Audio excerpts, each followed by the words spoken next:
జై సీతారాం. జనక్పూరిలో మనం దర్శించుకోవాల్సిన అతి ముఖ్యమైన ప్రదేశానికి వచ్చేసామండి. అదే ధనుషాధామ్. సీతారాముల వారు అంటే ప్రత్యేకించి ఆ సీతమ్మ స్వయంవరం ఎక్కడైతే జరిగిందో మిథిలా నగరంలో, అక్కడ శ్రీరాముల వారు శివధనుర్భంగనం చేస్తారు. అంటే శివధనుస్సుని విక్కుపెట్టి విరుస్తారు కదా, అలా విరిచినప్పుడు ఆ శివధనుస్సు 3 ముక్కలు అవుతుంది. అందులో మధ్య భాగం పడిన ప్రదేశమే ధనుషాధామ్. అదే ప్రదేశానికి ప్రస్తుతం మనం వచ్చాం. లోపలికి వెళ్ళి ఆ ప్రదేశాన్ని అంతా వీక్షించి ఈ స్థల పురాణం గురించి కూడా తెలుసుకుందాం పదండి. ఆ జానకమ్మ స్వయంవరం జరిగిన ప్రదేశం, ప్రత్యేకించి స్వయంవరంలో అందరికీ తెలుసు కదా, శివ ధనస్సుని విరిచి ఆ రాముడు ఆ సీతాదేవిని సొంతం చేసుకున్నారు. శివ ధనుర్భంగం జరిగినటువంటి ప్రదేశం అన్నమాట. ఈ ప్రదేశాన్ని ధనుషాధామ్ అని కూడా అంటారు.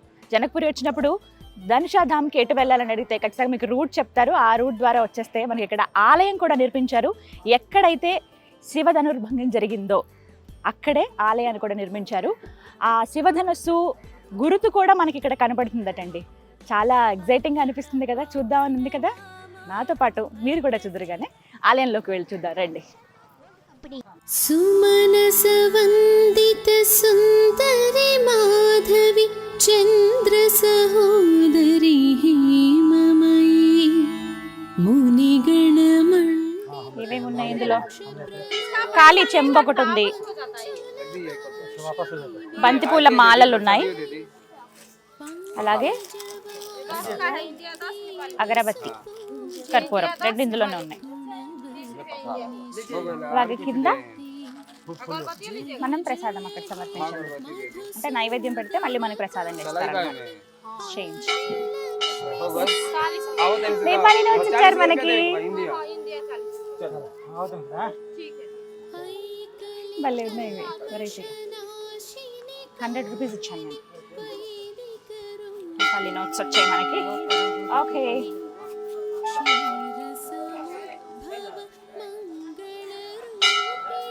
మంత్ర నివాసిని మంత్రనుతే మంగళదాయిని అంబుజవాసిని దేవగణ.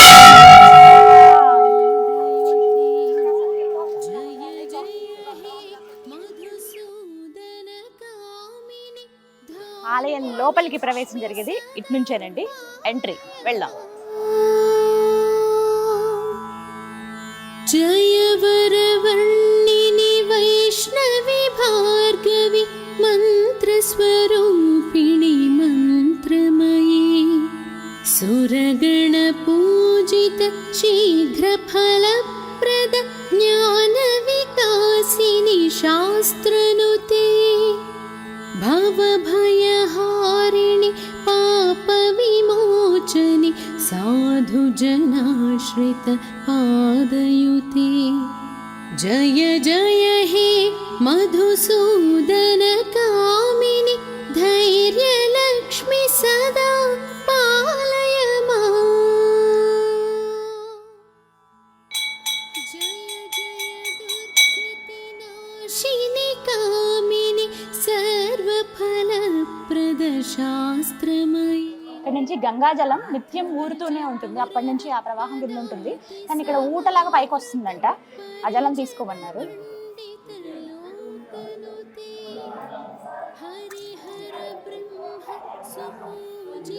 సేవిత తాపనివారిణి పాదయుతే. జయ జయ హే మధుసూదన కామిని గజలక్ష్మి రూపేణ పాలయ. ధనుష్ ధామ్, ఈ స్థల పురాణం గురించి తెలుసుకుందాం. ఇక్కడ నిత్యం పూజలు చేసేటువంటి పూజారి గారు ఉన్నారు, వారితో మాట్లాడదాం. జై సియారాం. जय सिया राम। इस स्थल का प्राधान्यत क्या है, विशेष? धन्यवाद। ये क्या है कि विष्णु पुराण के अनुसार इनको सत्ययुग की घटना, सत्ययुग में शंकर भगवान ने त्रिपुरासुर राक्षस को मारने के लिए महर्षि दधीची नैमिषारण्य महर्षि दधीची की शरीर दान मांगे, जिंदा शरीर पर नमक लगाए, जिंदा शरीर को कामधेनु गाय से चटवाए और चाटते चाटते शेष रह गए हड्डियाँ विश्वकर्मा को बुलवाए अब बोले इनसे 3 अस्त्र बनाओ। हम्म, जैसे रीढ़ वाले हड्डियां से वज्र बना, वज्राय इंद्र, हम्म, और भुजा वाले हड्डियां से सारंग धनुष बने हाँ, जो विष्णु रखे, हाँ, और ये मस्तक वाले हड्डियां से पिनाक धनुष बना, पिनाक पानी। हाँ, वही धनुष से शिवा त्रिपुरासुर संग्राम किए। हम्म, त्रिपुरासुर संग्राम के बाद वो धनुष शिवा परशुराम को दिए। हम्म, अब परशुराम ने जनक महाराजा, हाँ, अब वाल्मीकि रामायण वर्णन कर रहा है, वाल्मीकि हम्म, कि सीता उत्पन्न हुई पृथ्वी से, भय प्रकट कुमारी भूमि विदारी जनहितकारी बहारी, सीता उत्पन्न हुई, गॉड सीता। हम्म, तो जानकी माता। सीता 7 बरस की थी, हम्म, तो उनकी माँ सुनैना, हाँ, मदर सुनैना हाँ, बोली कि आजा धनुष को सेवा करो। हाँ, तो सीता गई तो वो धनुष को बाएं हाथ से उठा ली, लेफ्ट से उठाई, हम्म, राइट से चौका लगाई। हम्म, अब यही दृश्य देख के जनक ने क्या किए कि धनुष यज्ञ रचा दिए, सीता स्वयंवरम। हम्म, तो धनुष यज्ञ रची जनकपुर, हम्म, रामा विष्णु, हम्म, वो धनुष को उठा के 3 टुकड़ा कर दिए, 3 पीस।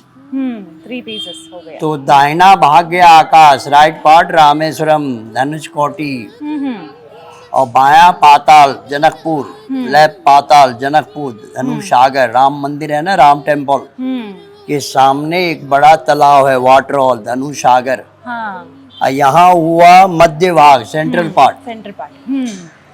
तो ये मेन टुकड़ा ही पर ये पेड़ है, पीपल ट्री। हाँ, हाँ, रावी चेक। हाँ, इसको भी 550 बरस, 550 ईयर्स। ओ, हम्म, अब ये धनुष बढ़ रहा है, पूरब की ओर बढ़ता जा रहा है, ग्रोइंग, ये ग्रो हो रहा still growing है, now. या ये ग्रो होने के कारण से ही इसको बड़ा मंदिर नहीं बना गया है, टेम्पल। ऐसे रखे। या यहाँ एक हॉल है, पाताल गंगा, ये क्या है? हॉल पाताल गंगा हमारे यहाँ के लिए एक सूचक है, इंडिकेटर। ये वाटर लेवल से आंकड़ा होता है, ये जितना पानी ऊपर रहे, वाटर अप रहे, उतना हमारे यहाँ की सिचुएशन अच्छा है। हाँ, हाँ, ये जितने वाटर डाउन गए उतना सिचुएशन खराब है। एक सूचक है, इंडिकेटर। सूचना। Okay, okay. हाँ, ऐसे देखने में लगता है जैसे रुद्राक्ष होना है, शिवा। हाँ, अभी वैज्ञानिक कह रहा है कि ऐसे चीज हमने पृथ्वी में नहीं पा रहा है। साइंटिस्ट कह रहा है कि अब ये पाथर कहे तो पाथर भी नहीं है, नो स्टोन। अब लोहा कहे चुंबक नहीं पकड़ रहा है, नो आयरन। अब लावा कहे पहाड़ी बेल्ट नहीं है। इसीलिए हमारे पर्यटन पुरातत्व विभाग इसको इस रूप में रखा है कि इनको ज्यादा कृत्रिम ना दिया जाए, आर्ट ना हो, जितना हो सके इनको प्राकृतिक नेचुरल ही रखा जाए, हाँ, कह के इस रूप में रखा गया है। यही हुए यहाँ की संक्षेप कहानी। ధన్యవాదాలు. కనిపెట్టలేకపోయారట. నిజంగా అంత అద్భుతం. ठीक. సత్యయుగం నుంచి ఒక చరిత్ర ఉందని చెప్పుకోవాలి ఆ శివధనుస్సుకి. ఆ తర్వాత త్రేతాయుగంలో జరిగినటువంటి ఆ స్వయంవరంలో ఎలా మధ్య భాగం పడిన ప్రదేశం అంటండి ఇది. దాని గురించి ఇక్కడంతా వివరించారు. థ్యాంక్ యూ సో మచ్ జీ. ధన్యవాద్. జై శ్రీరామ్. జై శ్రీరామ్. విన్నారుగా ఈ ప్రాంతం యొక్క విశిష్టతను గురువుగారి మాటల్లో. నిజంగా చాలా అద్భుతమైన ప్రదేశం అండి. అంటే మన పురాణాలకి ప్రత్యేకించి రామాయణానికి ఒక సాక్ష్యంగా నిలిచింది ఈ ప్రదేశం అని చెప్పుకోవాలి. రాముల వారు అలాగే ఆ సీతమ్మ వారు పెరిగిన ప్రదేశం ఇది. రాముల వారు స్వయంగా నడయాడిన ప్రాంతం ఇది. ఇదంతా కూడాను ప్రత్యేకంగా చెప్పుకోవాలి. జనకపురికి దగ్గర దగ్గర ఒక 23 కిలోమీటర్లు ఉంటుంది. ధనుషాధామ్ అంటారు ఈ ప్రాంతాన్ని. అంటే శివధనస్సు ఏదైతే ఉందో ఆ ధనస్సు విరిచినప్పుడు మధ్య భాగం పడినటువంటి ప్రదేశం అన్నమాట. ఇప్పుడు గురుగారి మాటల్లో మనం పూర్తిగా విన్నాము. అంటే సత్యయుగంలో త్రిపురాసురుడిని రాక్షసుని సంహరించడానికి శివుడికి ఒక ఆయుధం కావాలి. ఆయుధం ఎలా ఉండాలంటే ఇక దానికి తిరుగులేనిదై ఉండాలని చెప్తే విశ్వకర్మ ఆయుధాన్ని తయారు చేయించి శివయ్యకి ఇస్తే శివయ్య త్రిపురాసురుడిని సంహరిస్తాడు. ఆ తర్వాత అది మిగతా దేవతలందరికీ ఇచ్చేస్తే శివయ్య అక్కడి నుంచి పరశురాముడి నుంచి అలా వంశపారంపర్యంగా వచ్చిందనమాట. ఆ తర్వాత జనక మహారాజుకి అది చేరుతుంది. ఆయన అలా కాపాడుకుంటూ వస్తారు. పరంపరగా వచ్చింది కాబట్టి వాటిని కాపాడేవాళ్ళు కదా, అలా ఇంట్లో పెట్టి పూజ చేసేవాళ్ళు. అలా ప్రత్యేకించి జనక మహారాజు గురించి చెప్పాలంటే ఒక 12 సంవత్సరాల పాటు దగ్గర దగ్గర 7 నుంచి 12 సంవత్సరాల వరకు కూడా ఈ ప్రాంతం అంతా మిథిలా నగరం అంతా క్షామంతో వెలువెల్లాడేది. ఎక్కడ మంచినీరు ఉండేది కాదు, కనీసం పంట పొలాలు పండేవి కాదు. ఇలా కాదు, ఏం చేయాలని ఒకసారి వేడుకుంటే దేవి దేవతలను అప్పుడు యజ్ఞం చేయమంటారు. యజ్ఞం చేస్తారు. ఆ తర్వాత వర్షం పడుతుంది, నువ్వు పొలం దున్నండి వెళ్ళి అని చెప్తే పొలం దున్నేటప్పుడే ఒక మందసంలో సీతమ్మ వారు బయటపడుతుంది. అలా ఆవిడని తెచ్చుకుని పెంచుకుని అల్లారు ముద్దుగా పెంచుకుంటారు.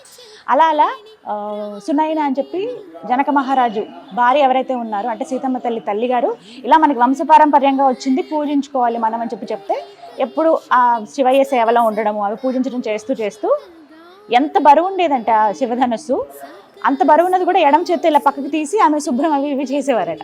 అది చూసి ఆశ్చర్యపోయి అసలు ఎంత బలశాల మా అమ్మాయి అని చెప్పి ఆశ్చర్యపోయి ఎవరైతే ఆ విల్లుకి ఎక్కువ పెడతారో వారినిచ్చే వివాహం చేస్తారని నిర్ణయించుకుని స్వయంవరం ప్రకటిస్తారు.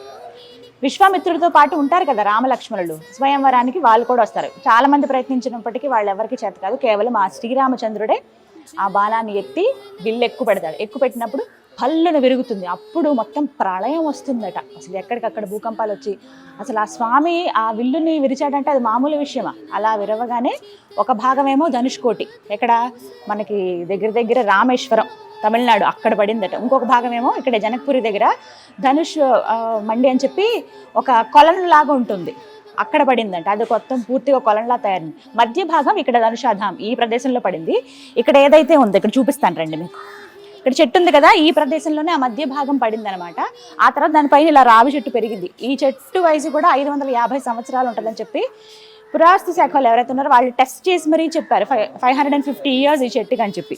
ఈ ప్రదేశంలో కరెక్ట్గా పడింది. ఇక్కడే పూజలు చేయడం అని చేస్తున్నారు. పవిత్ర స్థలం కదా ఇది. అలాగే ఇక్కడి నుంచి అలా పెరుక్కుంటూ వెళుతోంది. ఇక్కడ ప్రత్యేకంగా కనపడుతుంది ఈ రాతి, చూసారా? వీటిని చాలా మంది పురావస్తు శాఖ వాళ్ళు వీళ్ళందరూ కూడా వచ్చి టెస్ట్ చేశారు. పైకేమో రుద్రాక్షల్లాగా కనిపిస్తుంది. ఇదేంటి రుద్రాక్ష అంటే రుద్రాక్ష కాదు, కానీ రాయేమో అని చూస్తేనేమో రాయి కాదు. పోనీ ఏమైనా లోహం ఏమన్నా ఉందేమో టెస్ట్ చేస్తే అసలు లోహం కూడా కాదన్నారు.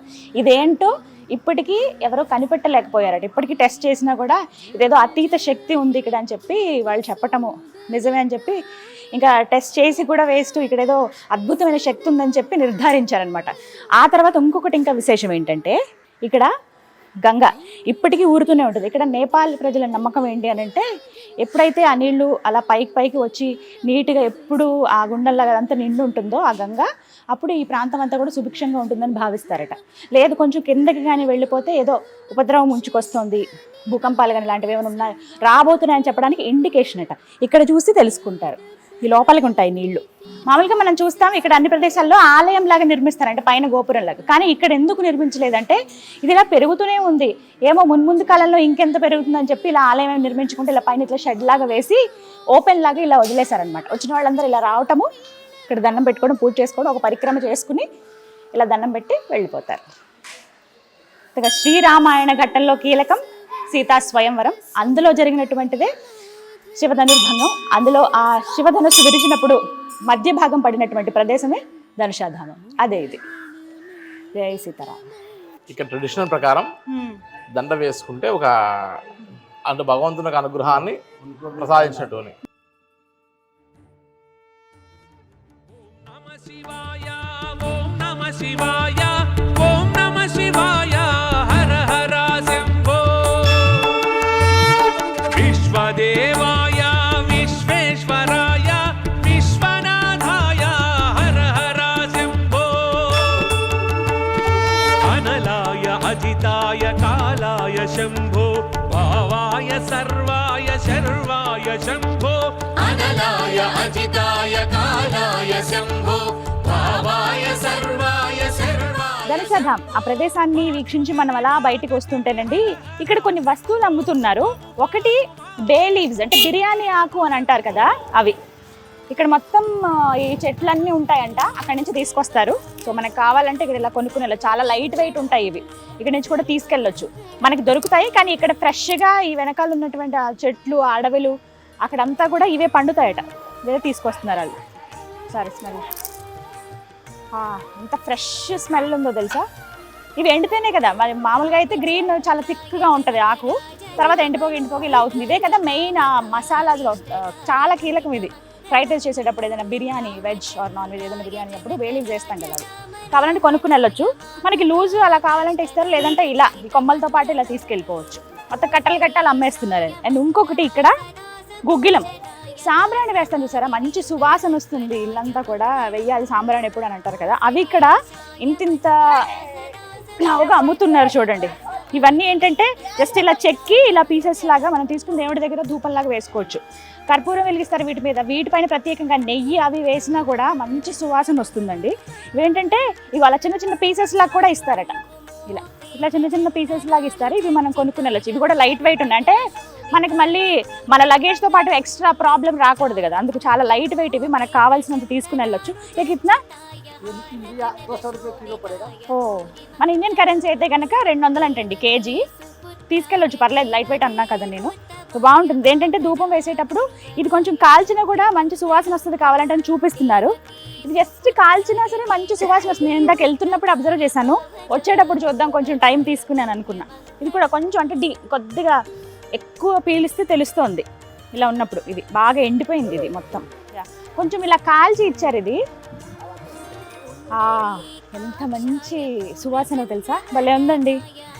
మామూలుగా ఇల్లంతా కూడా ధూపం వేయాలి అని చెప్తూ ఉంటారు కదా, ఇది మనం జస్ట్ ఆ స్టాండ్లో పెట్టేసుకుని దీనిపైన కొంచెం నెయ్యి చుక్క వేసినా చాలు, ఇంకా సుమధురంగా వస్తుంది స్మెల్. అయితే చాలా బాగుంది వాసన. జస్ట్ 200 అంట మనకి కేజీ. మనం ఎంత కావాలంటే అంత ప్యాక్ చేసి ఇస్తారు మనకి. ఇలా ఏమంటారు, కొంచెం మేమైతే చెక్కుకుంటాము, కావాల్సిన విధంగా వాడతామని అంటే కనుక ఇలా తీసుకెళ్ళిపోవచ్చు, లేదా చిన్న చిన్న పీసెస్ లాగా కూడా ఇస్తారు. మీరు కనుక ధనుషాధామ్ ఈ ప్లేస్కి వస్తే ఖచ్చితంగా మీకు కనిపిస్తాయి కాబట్టి తీసుకోండి, బాగుంటాయి, మనకు ఉపయోగపడేవి ఇవన్నీ కూడా. అంటే మనం పూజ చేసేటప్పుడు కావచ్చు, మామూలుగా ఇంట్లో ధూపం వేసుకోవడానికైనా కూడా. ఇది అలా మండుతూ ఉన్నా కూడా మనకు ఆ స్మెల్ వస్తుందండి, కొంచెం కాలుతూ ఉంటే. జస్ట్ ఇంకా పెద్ద దొంగలు అలా పెట్టేసినా సరే అది నిత్యం అలా అవుతూనే ఉంటుంది. ఆఫ్ చేద్దాం.